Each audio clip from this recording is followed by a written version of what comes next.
हर कोई ये चाहता है कि हमारे रिश्तेदारों में, मोहल्ले वालों में और अजीज़ो क़रीब में सब में इज़्ज़त हो, हम सब में मुनफ़रद नज़र आएँ। हम सब में मुनफ़रद नज़र आएँ, सब में हमारी इज़्ज़त हो और हमें मुनफ़रद नज़र आना भी चाहिए। और हमारे अंदर कुछ क्वालिटीज़ ऐसी भी होनी चाहिए जो हमें बिल्कुल आला और अलग सा दिखाए, ठीक है। हमें मुनफ़रद नज़र आने के लिए और अपनी इज़्ज़त को ज़्यादा बढ़ाने के लिए ऐसा क्या करना चाहिए, तो चले आए मैं आपको कुछ ऐसे काम और ऐसी आदतें बताती हूँ जिसको अपनाने के बाद अपने रिश्तेदारों में, मोहल्ले में और जानने वालों में आप मुनफ़रद भी नज़र आएंगे और आपकी इज़्ज़त भी बढ़ जाएगी।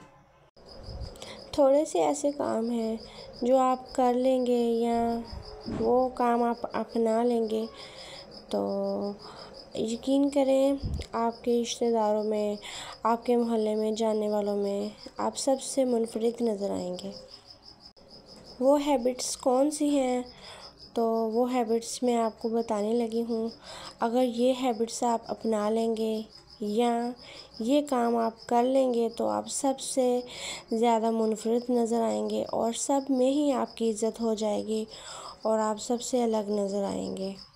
मेरे ख़्याल में सबसे बड़ी बात इज़्ज़त होती है जो हमारे रिश्तेदारों में होनी चाहिए और हमारे मोहल्ले वालों में और बाकी लोगों के दिलों में हमारी इज़्ज़त और रिस्पेक्ट होनी चाहिए। जो बहनें इस बात को सुन रही हैं ना, तो इंशाल्लाह आपकी ससुराल में भी इज़्ज़त होगी और मेके में भी इज़्ज़त होगी और आप इन थोड़ी सी बातों को अपनी ज़िंदगी का हिस्सा बना लेना तो आपकी ज़िंदगी भी आसान हो जाएगी। और अगर आप इन आदत को अपनी ज़िंदगी में शामिल कर लेंगी और तो आपकी ज़िंदगी में वाज़ेह फ़र्क नज़र आएगा, ठीक है।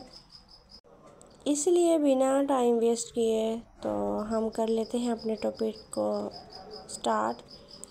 तो वेलकम बैक आइज़ल व्लॉग। पहला पॉइंट मेरा ये है कि हर जगह दस्तयाब मत रहें। बार बार किसी के घर जाना, थोड़ी थोड़ी देर बाद किसी के घर जाना, चाहे वो घर आपके वालिदैन का हो, चाहे वो घर आपके बहन भाई का हो या फिर वो किसी अजीज़ व रिश्तेदार का हो, तो वहाँ बार बार आपका जाना, बार बार आना आपकी ही इज़्ज़त को कम कर देता है।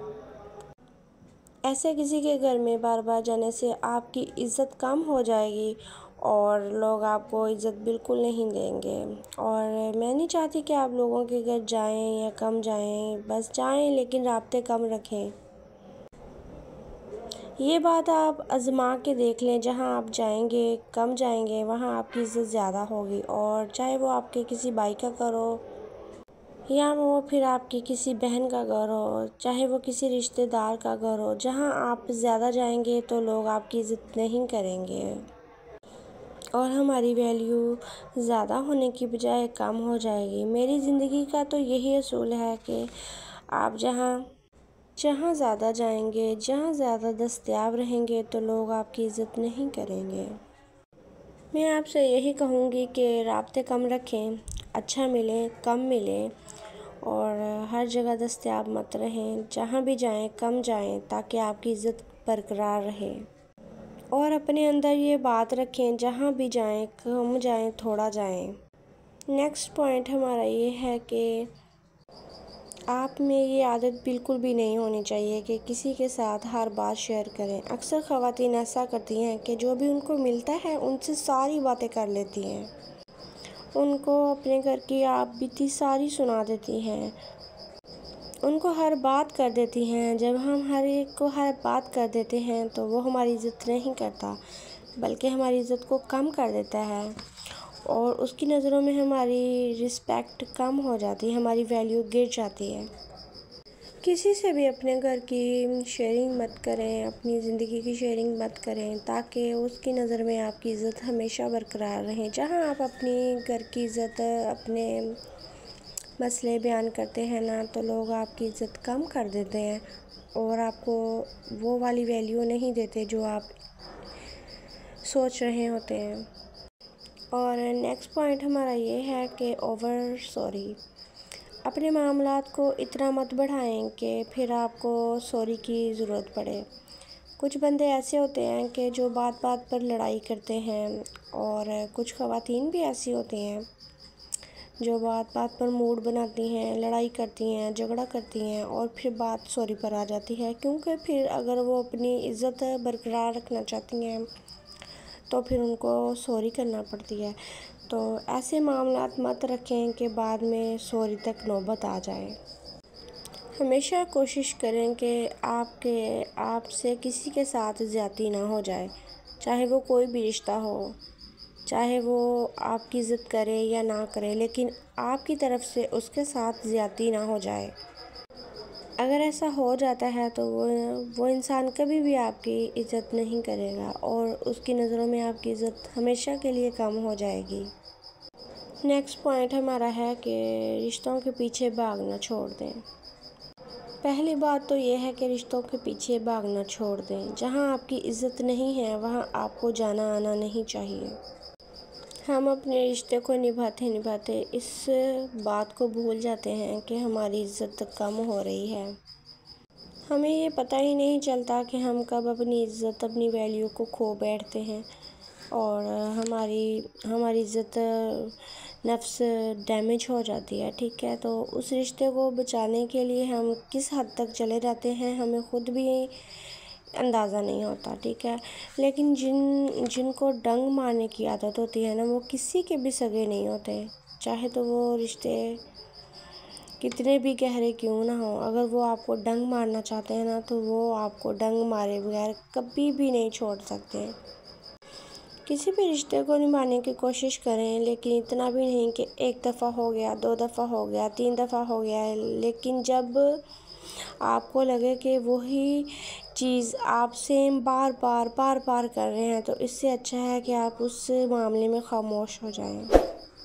जब आप उस मामले में ख़ामोश हो जाएंगे ना, तो मेरा मानना ये है कि ख़ामोशी आपका सबसे बड़ा हथियार है। ठीक है, वही आपकी इज़्ज़त की वैल्यू को दोबारा बरकरार रख सकता है, वही आपको दोबारा इज़्ज़त और सारी चीज़ें वापस ला के दे सकता है। क्योंकि ख़ामोशी एक ऐसा टोटका है ना कि अगले बंदे को जब आप बिल्कुल ख़ामोश हो जाते हो ना, ख़ामोशी बहुत बड़ा हथियार है। जब आप किसी के साथ रिश्ता निभाते हैं और फिर ख़ामोश हो जाते हैं ना, तो अगला बंदा ये फिर रियलाइज़ कर लेता है कि हाँ भाई, इसको मेरी ज़िंदगी में होना चाहिए था और ये क्यों चुप हो गया है। फिर वो कोशिश करता है आपकी तरफ आने की, तो उसी में आपकी कामयाबी होती है फिर।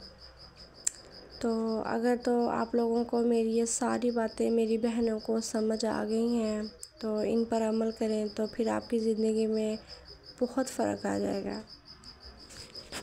कभी किसी को नसीहत मत करें, ठीक है, और अपना टाइम वेस्ट मत करें। कभी भी लालची ना बने। और दूसरी बात ये है कि कभी भी अब लोगों को ना नसीहत मत करें, नसीहत करने से बाज रहें। क्योंकि जिन लोगों को आप नसीहत कर रहे होते हैं ना, वो आपको ही तनकीद का निशाना बना देते हैं। उनकी नज़रों में आपकी कोई वैल्यू, कोई इज़्ज़त नहीं रहती जिनको आप नसीहत करते हैं। और नेक्स्ट पॉइंट हमारा, और लास्ट वाला पॉइंट हमारा ये है कि फ़जूल वक़्त ज़ाया मत करें।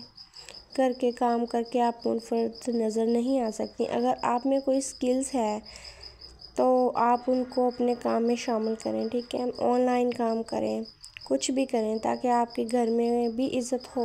आपका बोलना, अपना पहनावा, आपका अंदाज़ अच्छा होना चाहिए, ताकि ज़िंदगी का कोई मकसद हो। ठीक है, फ़जूल टाइम वेस्ट मत करें। आज का काम कल पर बिल्कुल भी मत छोड़ें और दूसरों को नसीहतें करना छोड़ दें। खुद अच्छे अमल करें और अच्छे काम करें। ठीक है, आज का व्लॉग हम यहाँ एंड करते हैं। अल्लाह हाफिज़।